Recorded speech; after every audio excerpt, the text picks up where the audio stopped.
to sublimate on the wood using some other methods. I did a previous video on two methods, one using laminate and one using polyacrylic.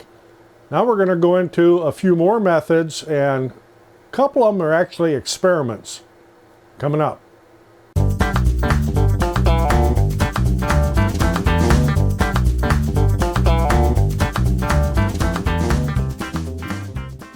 I'm Roger, welcome to the shop, and I'm going to do some sublimation on the wood. And if you try to sublimate directly onto the wood, it doesn't look too good, and that dye tends to follow the grain and just bleed out and spread and doesn't look so hot. So we're going to try a couple different methods here. In addition to the one I did with using laminate and the polyacrylic, those two, previous video. I've got some what I call sign blank rejects here that I have sanded to 220, and on these two here are the back of two signs that as I was laser engraving them, they caught fire. That was before I had air assist. I don't have that problem now. So these are rejects. I'm going to use the back. This one here has got a bunch of open knots in it. I would never use that for a sign that we would sell. So that's kind of a reject. We'll use that for the experiment. And I've got a piece of Baltic birch with a lot of little defect marks in it. And I've got another one here, Baltic birch, that has a big knot in it.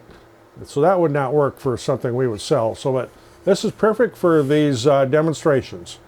So what have I done with these? On the side that I'm going to be applying my sublimation to have been sanded to 220. And as I said, trying to put sublimation directly on the wood, that dye follows the grain and it bleeds out and it's dull looking, and it's just not even worth messing with. So what I'm going to do here, one of these is going to be coated with high heat Rust-Oleum. This is a flat white, and we're going to try to sublimate directly onto that just to see what it does. I've never tried to sublimate directly onto high heat paint before. So that's going to be one test. The next test, and it's not really a test because I've done this before, we're going to use the Rust-Oleum high heat paint. We're going to give this a good coating.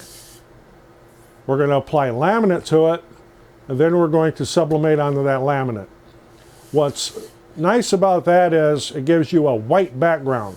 With Baltic birch, it's a light colored wood, but you still, it's not white. So your graphic will pop better if you have a white background to it. Next, what I'm going to do here is this is a piece of cedar.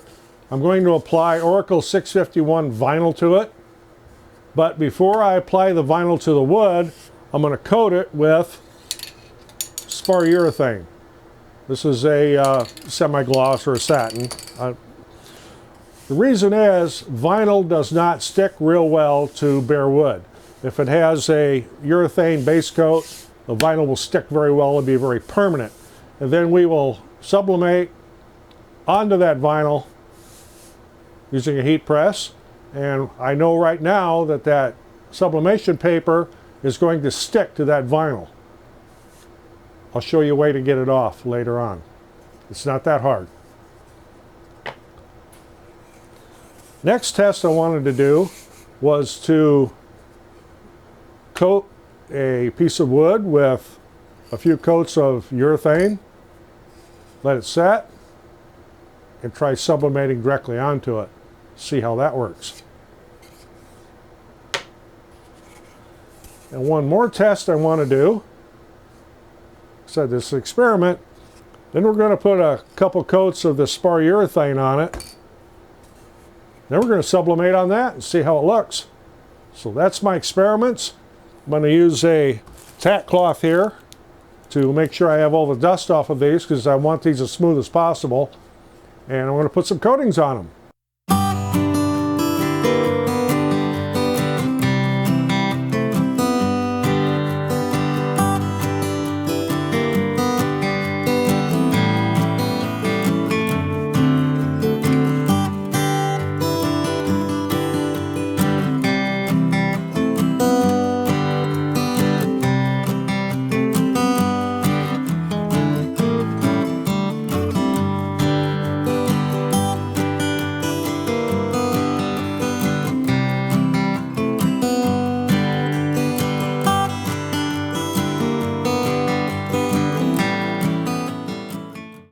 Okay, I've given a couple hours for the air to clear. I'm going to let these dry overnight, and I'll work on them tomorrow, and we'll see how these things work out.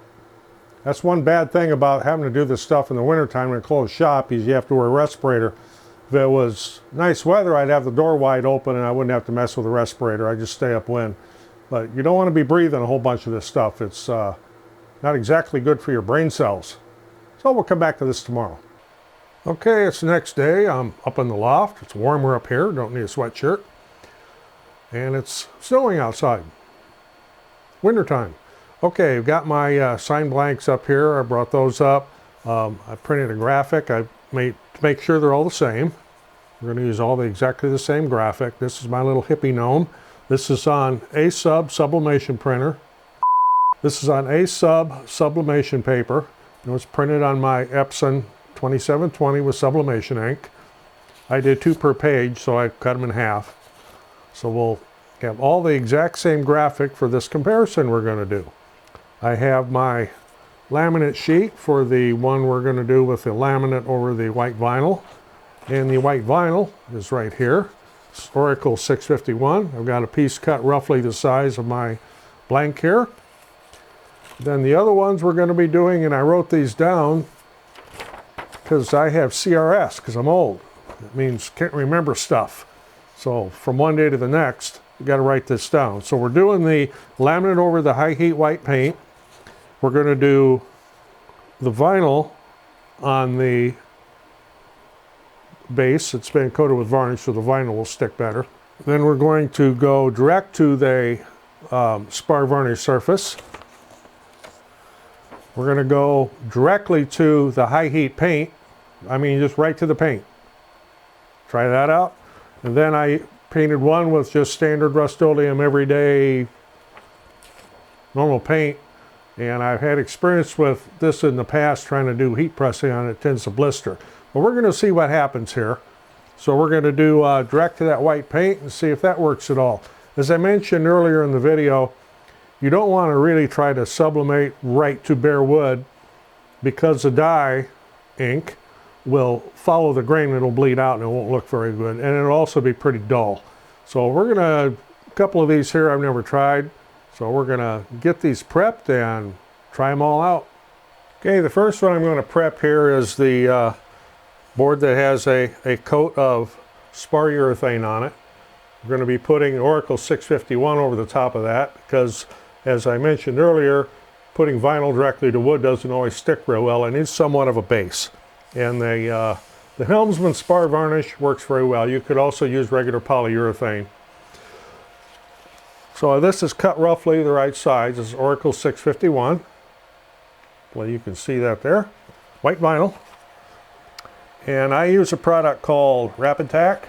You may have seen this if you watched some of my other videos, for positioning my vinyl so I don't end up with air bubbles and things crooked and so on. So all I do with this is just a very, very light mist coating on there. Get that surface prepped. Take the cheapest paper towel you can find. Nothing with any kind of chemicals in or anything, just a cheap dollar store, Dollar General, whatever, paper towels. So that you're sure it's clean. And I'll just put a light misting on here. And I'll put my vinyl on. Of course, getting started off the sheet. So I'll just lay this on here where I want it. Slide it around a little bit, get it in position. That looks pretty good. Take my squeegee. Light past that direction. A light past this direction. Make some passes off to each side.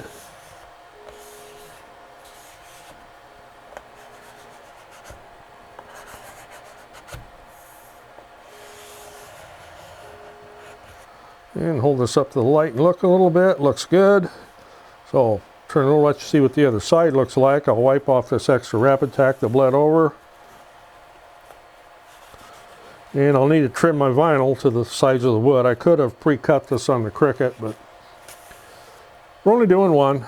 If If you have a Cricut or a Silhouette or whatever and your mats get worn out, or you happen to ruin one like I ruined this one here doing some stencils, it's a good thing to use for little things like this. Yes, I got a little sliver of wood on that one. So here's our blank with the vinyl on it, white vinyl over spar urethane. And since I used that rapid tack, I need to let this set for 10-15 minutes to let it dry. So while we're doing that, I'll get the other ones prepped. Okay, the next one I'm going to prep here is the high heat paint over wood. I'm going to be putting a laminate sheet on it, and I'll heat press that for 20 seconds at 385. If you look at your laminate sheet, and I've got this cut kind of roughly to the size of that. One side has a matte finish, one side has a glossy finish. The matte finish side will go down like so. And as I said, this is a little bit oversized because this laminate film tends to shrink a little bit. So if you cut it exactly the size of your project, after you heat press it to set it, it may not be the same size anymore. So I'll trim this afterwards, but got that prepped. So I'm letting the heat press warm up. I'll get that pressed. Okay, the next one I have is just the regular paint. Regular generic Rust-Oleum white paint over wood. I'm going to put my graphic on it. These graphics are mirrored, by the way, since they're going to be printing them this way. So I'll get this on kind of lined up on that piece of wood.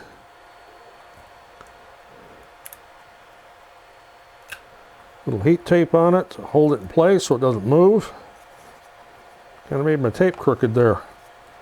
So that one's prepped. And again, this is just the plain Rust-Oleum white paint on wood.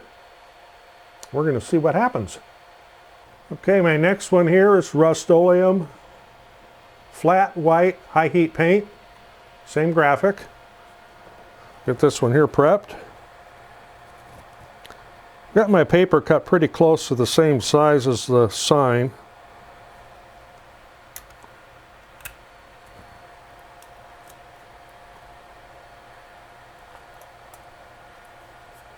It's a little high heat tape here. Keep it from shifting. And we got that one prepped. Okay, and next we have the spar urethane. 2 coats of it. And I did sand that to 400 because there were a couple little bitty bumps on it. I wanted it to be perfectly smooth. This is, once again, same graphic.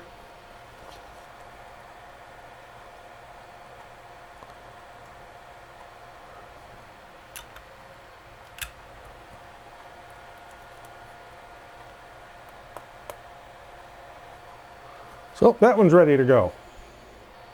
Okay, we'll go back to the one with the white vinyl on it now that that's had time to set up and dry and everything. It has that rapid tack on it, and it makes it a lot easier to put the vinyl on. Again, same graphic, my little hippie gnome guy there.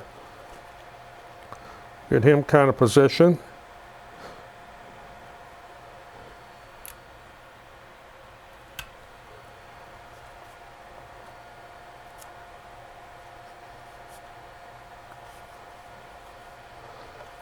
And note, I know that this paper is going to stick to that vinyl, but I got a way to get that off, actually pretty easily. So we got this one prepped. Last one is the one with the laminate. I'm still waiting for the heat press to warm up. Okay, I've got the laminate on this, and this is a high heat paint. Now I have done this before, but I've always used birch. This is a scrap piece of cedar. It's a ruined sign, so I'm using the back side of it. If you can see there, I don't know if it's because of the type of wood, but I have a lot of really strange checking. I want to affect the sublimation to this laminate, but I was really surprised to see that checking on this cedar. So it must have something to do with the type of wood. Cedar is much more open grain than birch is, but we're going to put this on there and do it anyway. Get a position there where I want it. Maybe it'll give it an old-timey rustic look. I don't know. We'll see how it comes out. Okay, ready to heat press some signs here. Okay, got the heat press set up there. We're going to press each one of these at 385 for 60 seconds. I'll get this here ready. A piece of parchment paper on my base. I use parchment paper instead of butcher paper because nothing sticks to it. Well, the first one I'm going to try out here will be our, sure that's the high heat, no, it's regular paint, is the graphic to just regular Rust-Oleum paint over wood. We'll see how this comes out. Need to put a piece of parchment paper over that though. Okay, how much pressure am I using here? It's not real heavy, but it's a medium to stiff. It's kind of hard to explain that. We'll let that go for 60 seconds.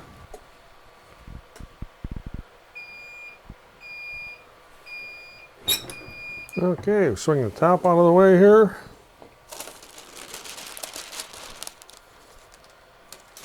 Paper.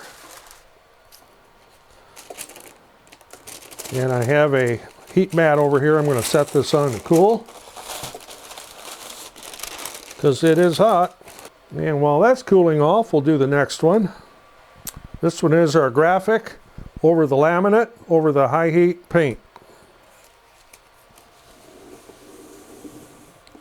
385, 60 seconds.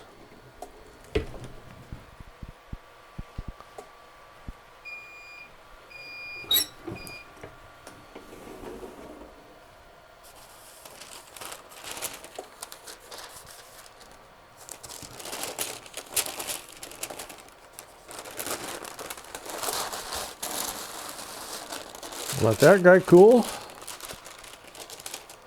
Take the mittens off now. So why don't I wear the heat resistant gloves? Because my hands are too big for the gloves they gave me with this. So I had to use oven mitts. So the next is our Rust-Oleum high heat white paint and the graphic directly to it. 385, 60 seconds.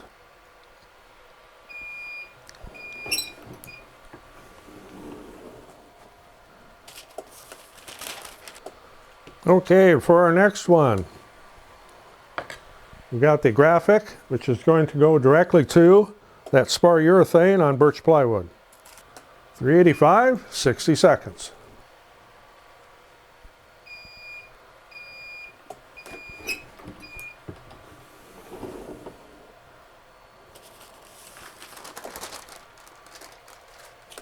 Okay, and for our last one, the Oracle 651 white vinyl over wood.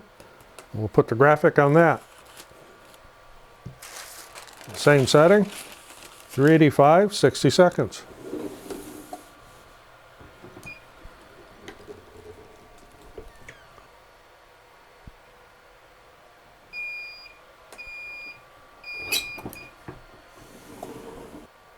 And we'll let those cool and we'll do the reveal. Okay, the first one here is the Oracle 651 over wood, and as soon as I closed that heat press, I remembered something. If you're going to do this, and it does work well, cover the entire vinyl surface.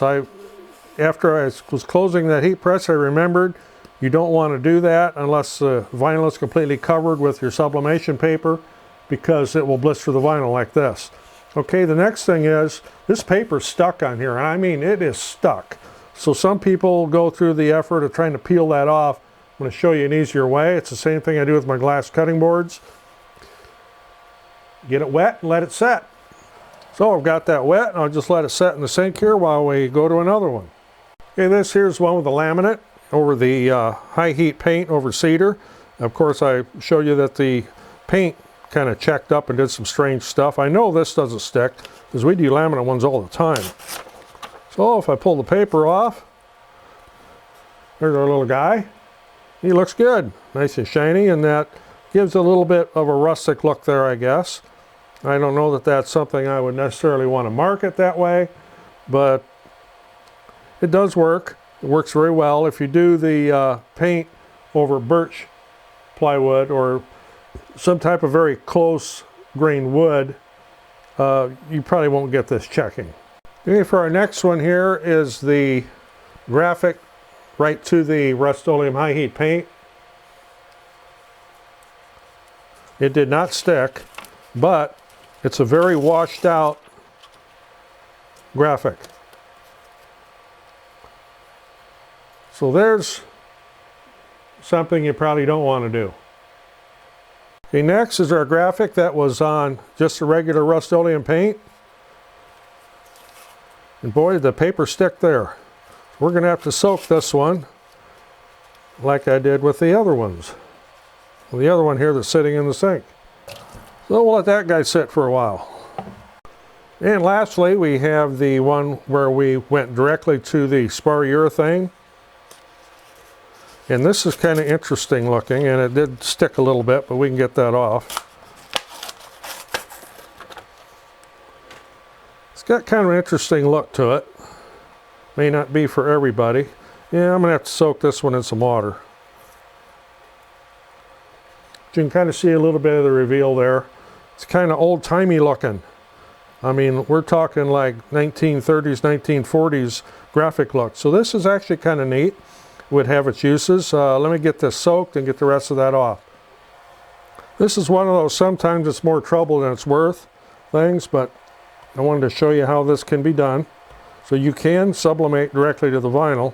The paper will stick to it, but you can soak that paper off. I may not let this soak long enough. And it does leave a white film behind, but that white film is easily scrubbed off. And again, if you're going to do this right over vinyl, make sure your paper covers the entire project, because the heat press will blister that vinyl if it doesn't have that paper over it. Yeah, I need to soak this one for a little bit more. And I'll show you how we can get that white film off. Okay, and getting back to the one we did just directly over the paint. This is the standard Rust-Oleum paint, not the high heat. And there is still a white film on there we'll need to scrub off. Get the rest of this paper off of there. Yeah, I should let this one soak a little longer too. I was getting impatient, I guess. I tend to do that. So we'll give that a little squirt of water and then we'll come back to that again. Getting back to our guy here that's on the spar urethane. Yeah, that doesn't look too good that way. That scrubs off, and I'll show you how it's done. It's a little Dollar Tree scrubby here.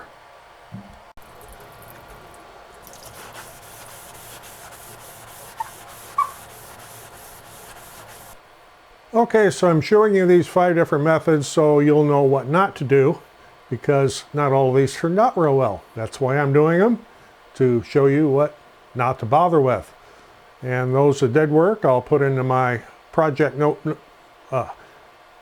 what did work, I'll put into my project notebook that's sitting back there, because I keep a record of everything I do with temperatures and times and processes, and that's because you always think you're going to remember, but once again, I got that CRS stuff with the can't remember stuff, so I got to write it down.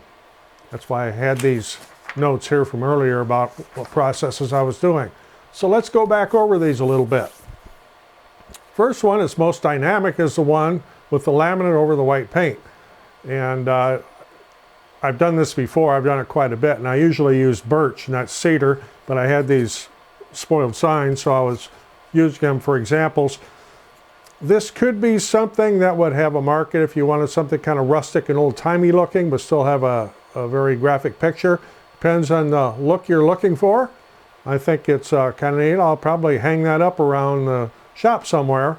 I kind of like the looks of that. Next one is, again, on a spoiled sign on the back side.